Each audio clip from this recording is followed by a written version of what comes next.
Don't make bad food at a family gathering. Timothy, just taking one bite of the meal and knocked the dish off the table onto the ground, his angry voice echoing throughout the room. All the relatives gathered there were taken aback and stared at him in shock. I've never seen anyone throw food like that. I'm sure everyone was feeling the same way. Hey, what are you doing? It's your fault, isn't it? Even though you're a housewife, you're making such lousy food at a time like this. Who could eat this? Timothy sneered disdainfully. I looked at him with pity and said, I didn't make it. What? He looked stunned and just lost for words. Now, this is the perfect chance. Don't miss the chance to fight back against him, who has oppressed me all along. I took a deep breath and composed myself. My name is Natalie Adriana, 32 years old. Until a year ago, I worked for a condominium management company, but I quit my job when I got married, and now I'm a full-time housewife. Without Timothy's strong insistence, I would have continued working, but he really wanted me to be a full-time housewife as his wife. I accepted his request and quit my job. Honestly, I wanted to work a little longer, but considering his income, I thought we could make a living without me working. He works for a major consulting firm. We met through work. As we both were people in charge of each company, we got to know each other, started dating, and eventually got married. Having worked for various consulting firms right after graduating from college, he was good at his job and was a smooth talker. I was impressed by his work and approached him from me. I didn't think he would pay attention to someone like me, who was ordinary in looks and ability, but to my surprise, he responded to my feelings. I was so happy that I couldn't stop talking things about him to my friends after we started dating. I guess they were feeling I was silly, but I believed without any doubt that I was at the peak of happiness. When we decided to get married just over a year into our relationship, I was in a state of complete euphoria, unaware of what disasters lay ahead. Listen, I'm busy with work on weekdays, so I'll only come home on weekends. Sorry, but that's how it's gonna be. He casually announced as he was watching TV in the living room, on the very night we received our marriage certificate at the city office. Having been excited for our happy married life, I was utterly shocked by his unexpected words. What do you mean? So, I'll only come home on Saturdays and Sundays. It'll help keep the excitement we had when we were lovers. It's a great idea, Ho. Well, but... What? You got a problem with that? No, I don't. I was honestly taken aback by his sudden proposal. Only coming home on weekends. Isn't that what they call a weekend marriage? It's strange to decide something so important all by himself. If he really wanted a weekend marriage, he should have at least mentioned it before we got married. Why did he have to declare it suddenly on the very day we received our marriage certificate? It's true that seeing each other less often might keep the excitement alive. But isn't it natural to want to be with the person you love all the time? My newlywed life was a big disappointment, and I felt more downcast than I had expected. He must have noticed my state, or maybe he was just trying to improve my mood, but he treated me unusually kindly that day. That night, we had our first night as a married couple, and as a result, I was able to temporarily forget about a weekend marriage, so maybe his plan worked successfully. Looking back now, his declaration at that time was just the beginning. I had no idea that I would experience even more difficult challenges than just a weekend marriage afterward. 2 months into our marriage, just as he had announced beforehand. He only came home on weekends. As a housewife, I wanted to cook dinner to my husband, who came home tired every day, but my enthusiasm quickly faded. Even on weekends when he came home, sometimes he would eat out by himself. So, he has hardly ever tasted anything I've made. I have been subtly suggesting for a while, asking should we stop this weekend marriage. But he has been pushing my opinions aside, saying arrogantly, you're just a housewife. How dare you go against me? As if he were the most important person in this household.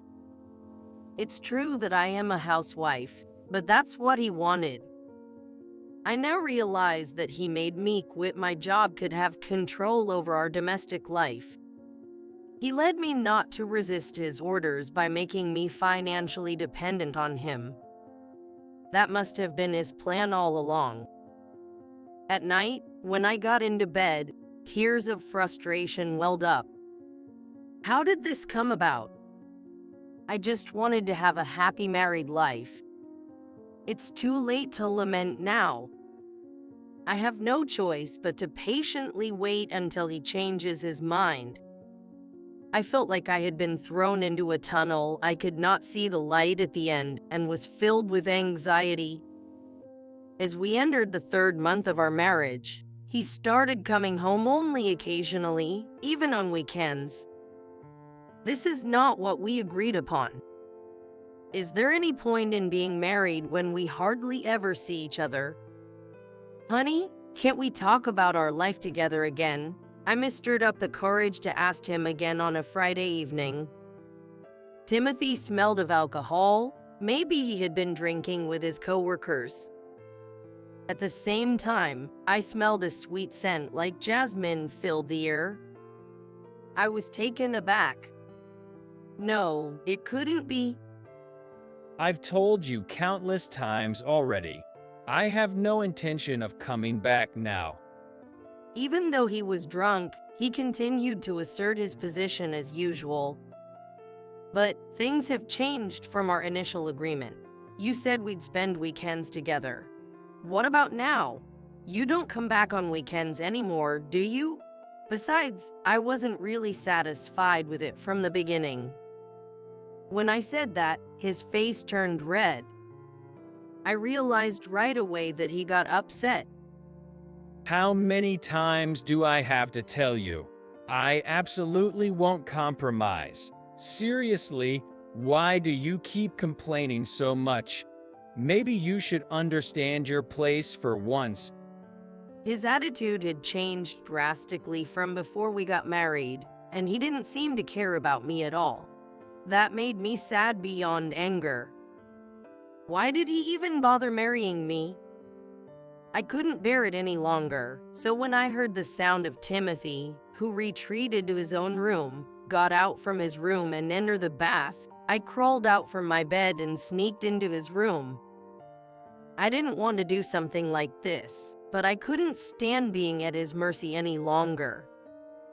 I desperately searched his room for evidence, hoping to find something. And then, for the next few months, we continued to practically live apart, just as before. I stopped saying anything to him, who hardly ever came home. There was something else that bothered me more, so I decided to live quietly for now. Then, one day, my phone received a call. It was from Timothy's mother.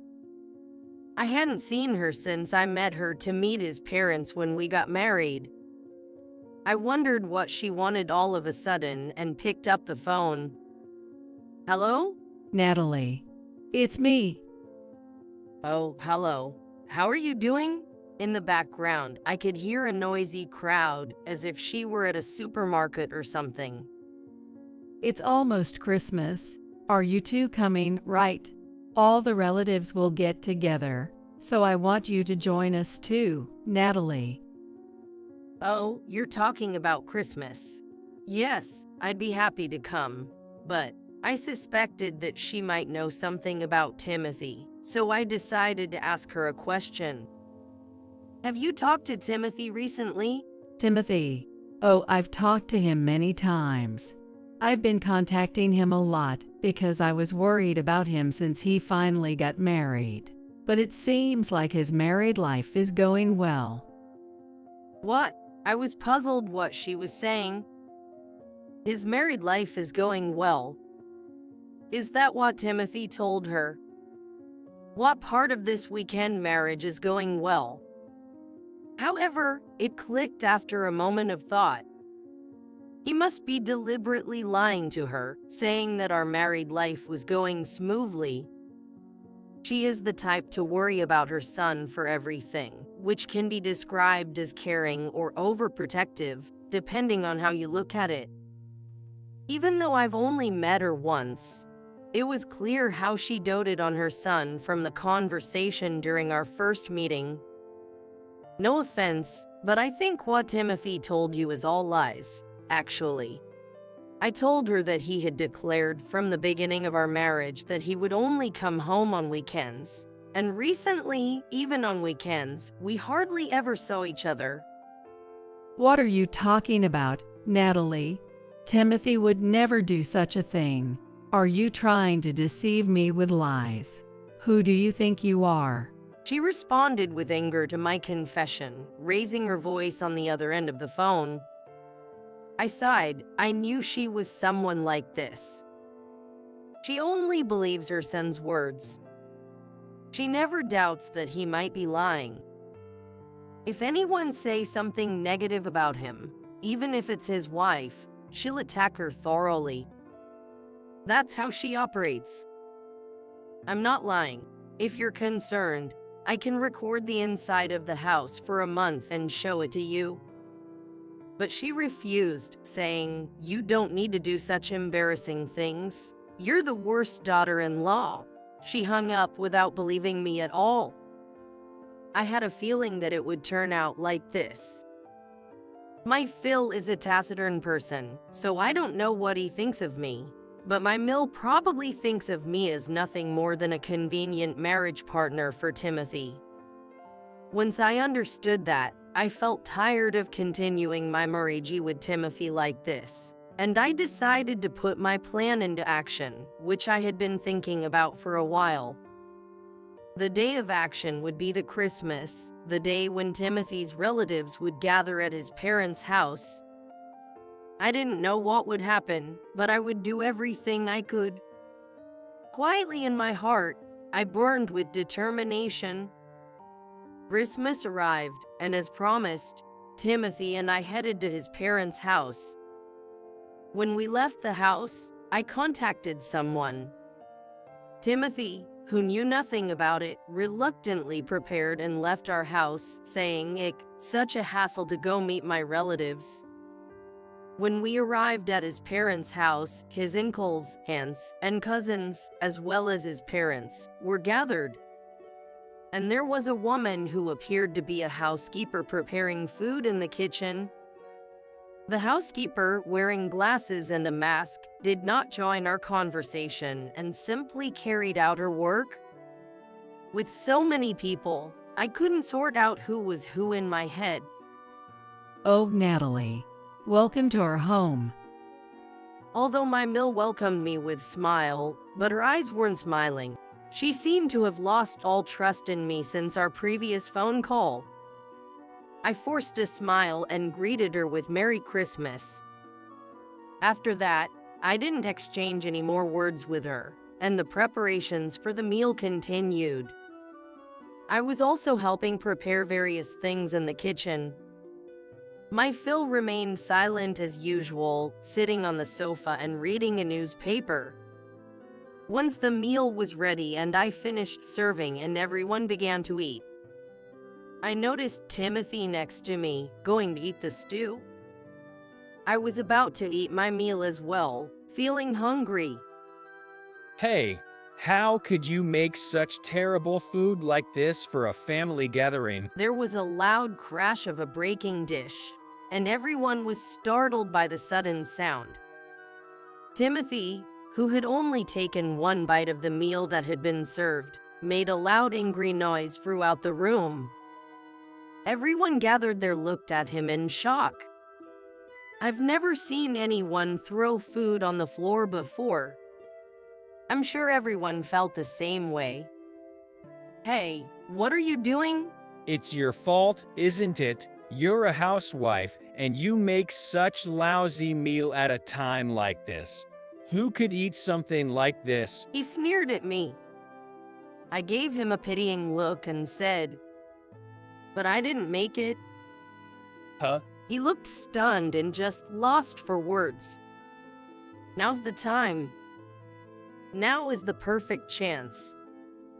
I can't miss this chance to fight back against him, who has oppressed me all along. I took a deep breath and composed myself. What are you talking about? You were in the kitchen preparing the meal just now. Timothy mocked me, looking at me with a face like I don't understand. That's true. I was in the kitchen, but the housekeeper was there too, right? I was just preparing tableware. The one who made the meal was the housekeeper, right? I glanced at the housekeeper, who was supposed to be resting in the back room. She had come out unnoticed, and all the relatives looked stunned.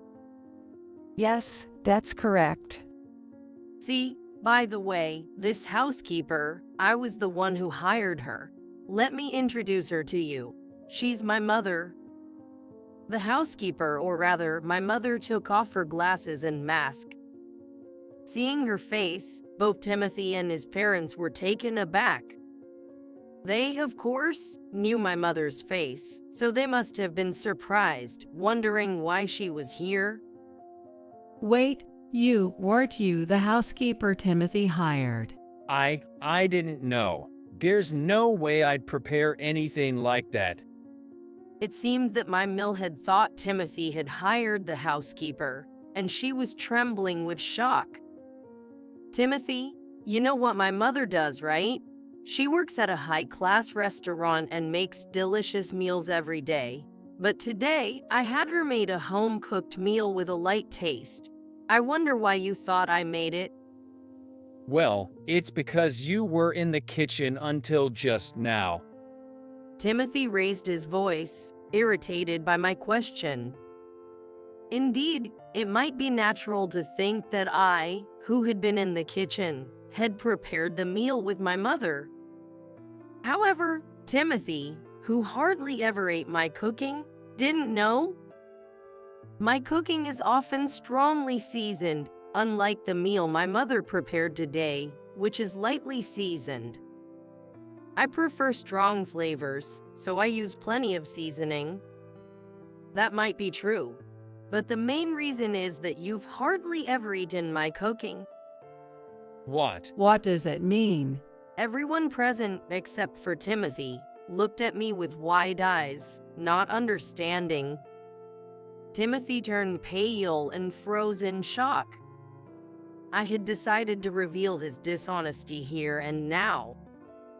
On the day Timothy and I received our marriage certification, he declared to me, "I won't come home on weekdays. We'll only spend time together on weekends. It's what they call a weekend marriage." He didn't mention anything like that before we got married. I was shocked. I couldn't accept it, but every time I tried to oppose or discuss it, he insisted on, "Don't defy me, you're just a housewife." He wouldn't listen to my opinion. As the truth of our married life unfolded one after another, the relatives looked shocked. Especially my mill yelled at me, as if she wanted to say not that lie again. That can't be true. Are you still saying such things? Timothy always reports to me that you guys are living happily together. Please don't embarrass us in front of our relatives like this. Seeing my mill, who always takes her son's side, raged with face like thunder on his behalf, I sighed, fed up. It's about time. It's about time to reveal that. Just as I steeled myself, clenching my fists tightly. "Timothy, are you here?" A voice of an unfamiliar woman came from the entrance, making all the relatives startled. At the same time as one relative said, "What's that?" the living room door opened, and a woman peered in. She was about 20 years old, wearing a short skirt, bright red nail polish, with glossy hair. She looked around at the many people in the living room, then opened her eyes wide and said, "Huh," in a dumbfounded voice. Timothy, what's going on? The woman, who called out Timothy in a sweet, cajoling tone, looked around in confusion, wondering what was happening.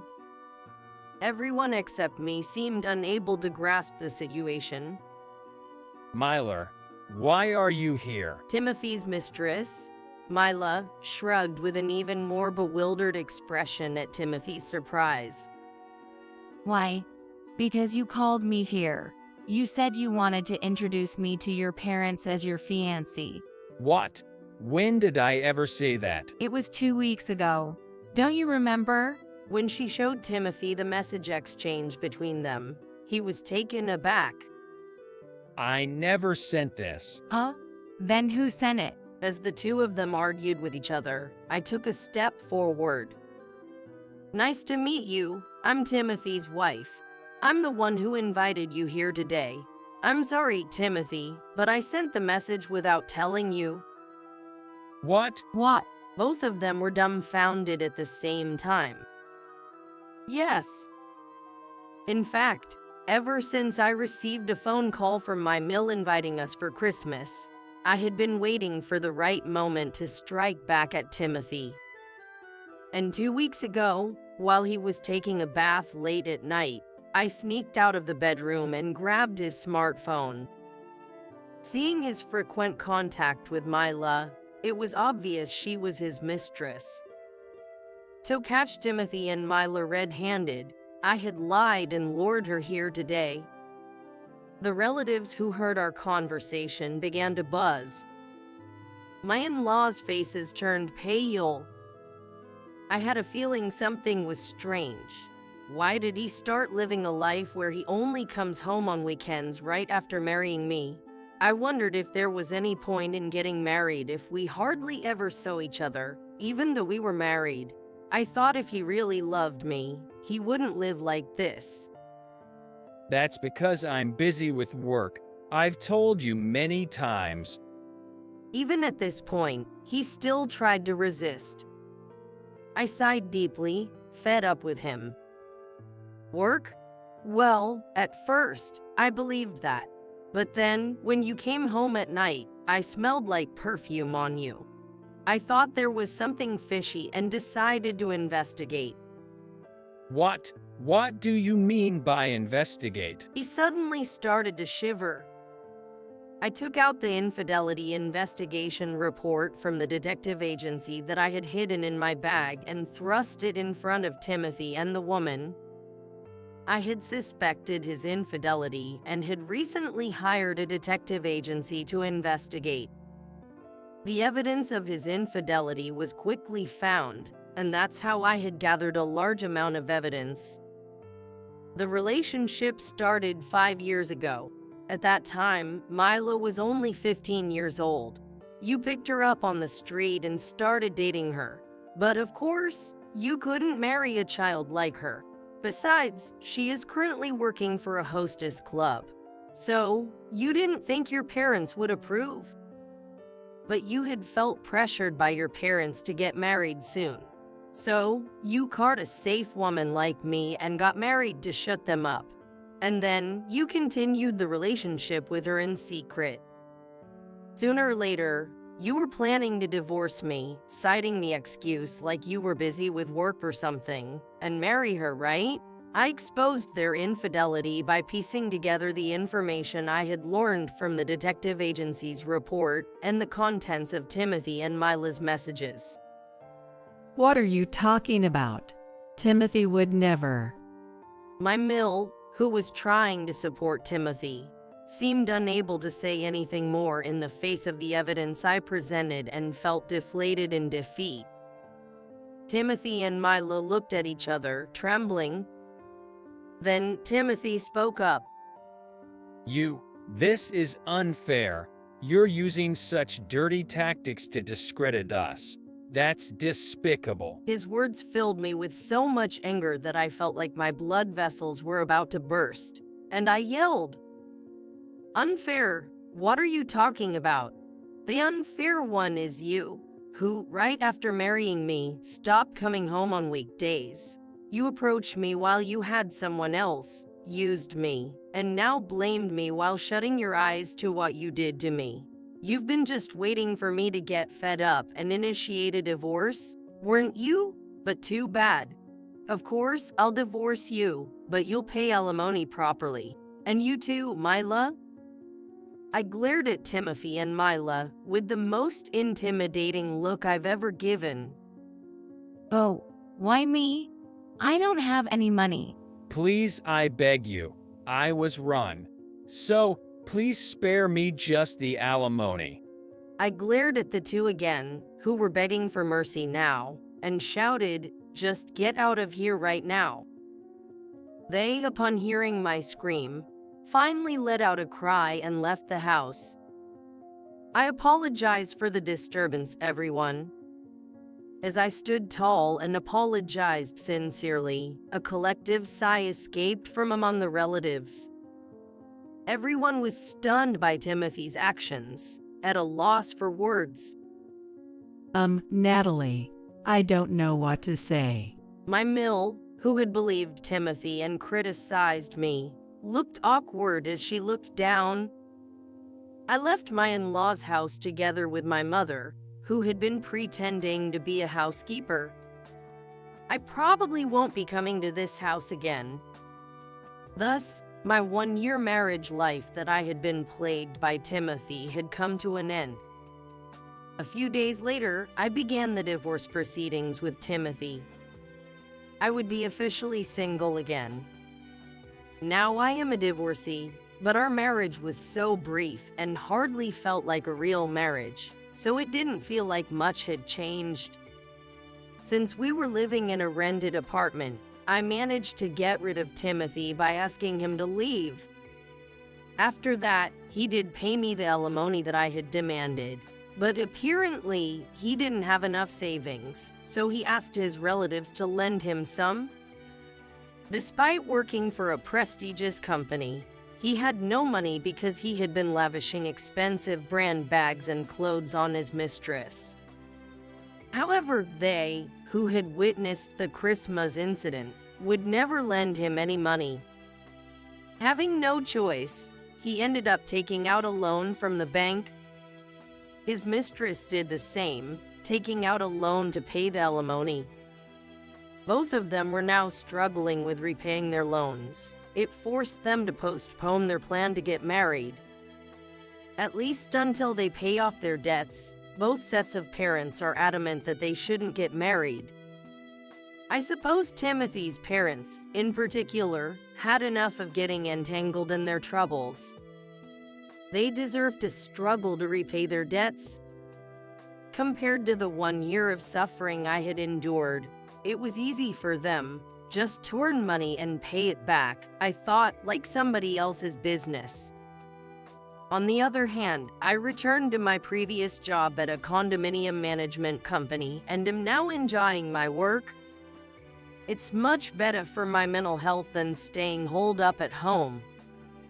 If I ever decide to marry again, I've quietly resolved to choose someone who would be okay with both of us working.